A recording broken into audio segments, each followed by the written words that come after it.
Assalamualaikum warahmatullahi wabarakatuh. Apa kabar kalian? Semoga kalian baik-baik saja dan tetap diberikan kesehatan oleh Allah Subhanahu wa taala. Bantu channel kami dengan cara subscribe dan tekan tombol lonceng kalian. Terima kasih. Semoga kisah ini bermanfaat.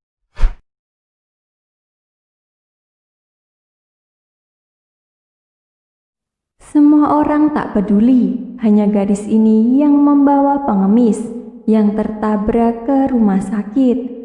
Namun, dia dipecat oleh bosnya keesokan harinya. Nama saya Ayah, usiaku 23 tahun dan baru lulus kuliah. Universitas tempat kuliahku juga bukan universitas yang sangat terkenal. Zaman sekarang ini semakin banyak lulusan perguruan tinggi. Sebagian besar perusahaan dalam merekrut karyawan menilai dari pengalaman dan keterampilan kerja. Jadi, saya memilih sebuah perusahaan periklanan yang baru berkembang sebagai sales. Sebagai seorang wanita, mungkin banyak sekaum saya tidak mau bekerja sebagai sales lapangan, tetapi saya suka menjalin hubungan dengan orang-orang, dan saya ingin melatih kemampuan saya melalui penjualan. Karena itu, saya juga tidak peduli besaran gaji saya.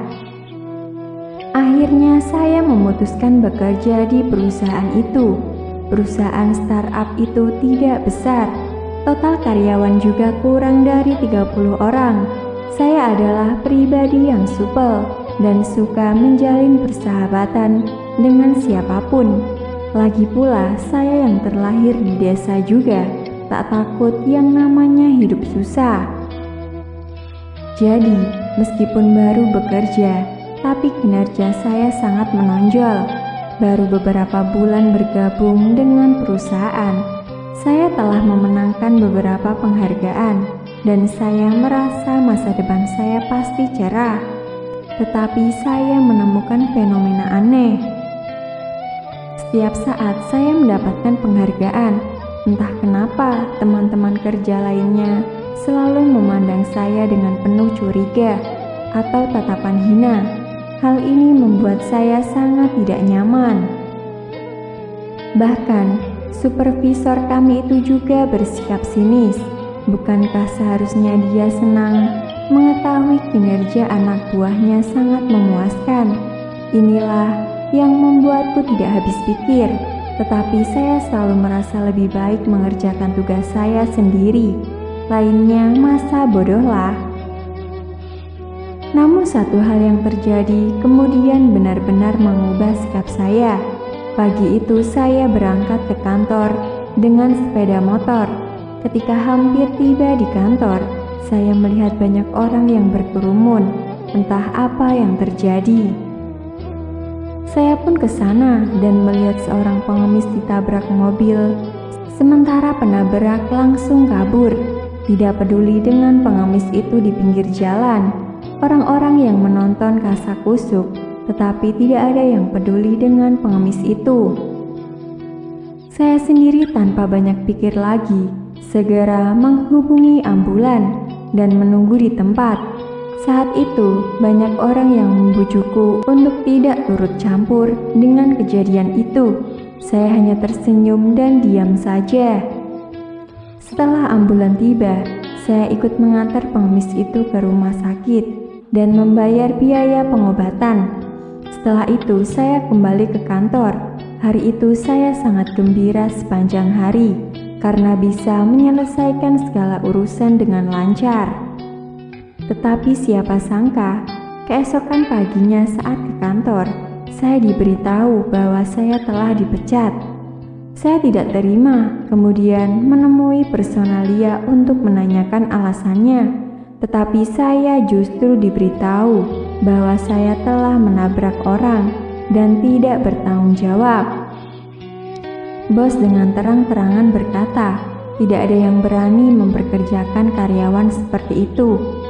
Saat itu, saya benar-benar tak bisa berkata apa-apa dan juga tidak ada bukti.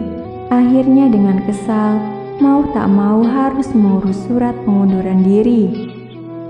Sesampainya di rumah, saya semakin dongkol ketika memikirkan hal itu, lalu mengirim pesan pendek kepada bos untuk menjelaskan kronologinya. Dan tak disangka, setelah jam kemudian, bos langsung menelpon saya. Pertama, ia meminta maaf, lalu memujiku sebagai karyawan yang membanggakan perusahaan. Bos berencana mengundang media setempat untuk mewawancarai saya. Sampai di sini, saya seketika tahu dengan maksud bos. Perusahaan yang baru dibangun membutuhkan reputasi. Demikian juga dengan perusahaan periklanan kami. Jadi, bos memanfaatkan saya pada kesempatan itu. Saya sedang ke rumah sakit pada keesokannya, seperti yang dijanjikan. Pengemis yang saya tolong mengucapkan terima kasih atas bantuan saya. Saya menceritakan kronologinya sambil menghadap lensa kamera. Dan terakhir saya menambahkan beberapa patah kata yang telah saya siapkan. Meskipun perusahaan kami baru membangun bisnisnya, tapi kami berprinsip melayani masyarakat. Saya percaya pimpinan kami akan bertanggung jawab penuh atas biaya pengobatan korban selama perawatan. Saya melirik bos kilas usai wawancara. Bos telah tidak tahu saya akan berkata seperti itu.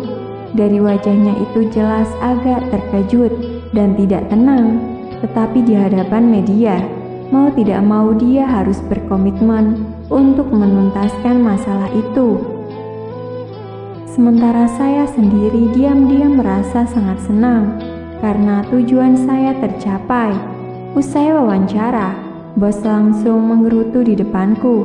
Dia bilang tidak seharusnya saya berjanji membantu biaya pengobatan si pengemis. Namun saya langsung menanggapinya. Pertama, saya bukan karyawan Anda sekarang, jadi jangan menyalahkan dan mengecam tindakan saya. Kedua, saya tidak bisa menerima budaya intrik perusahaan Anda, jadi saya juga tidak akan kembali lagi. Ketiga, moralitas palsu tidak bisa bertahan lama. Kertas tak mungkin membungkus api. Kebohongan akan terkuak dengan sendirinya suatu hari nanti.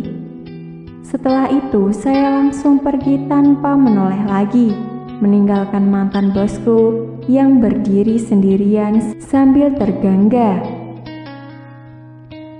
Belakangan saya mendengar orang yang melaporkan saya, dan itu ternyata supervisor kami. Mungkin dia juga ada di sana saat kejadian, tetapi dia juga dipecat karena hal ini.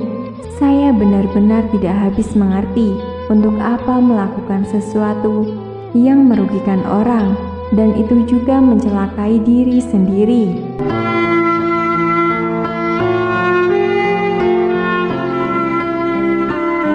Assalamualaikum warahmatullahi wabarakatuh. Apa kabar kalian? Semoga kalian baik-baik saja dan tetap diberikan kesehatan oleh Allah Subhanahu wa taala. Bantu channel kami dengan cara subscribe dan tekan tombol lonceng kalian. Terima kasih. Semoga kisah ini bermanfaat.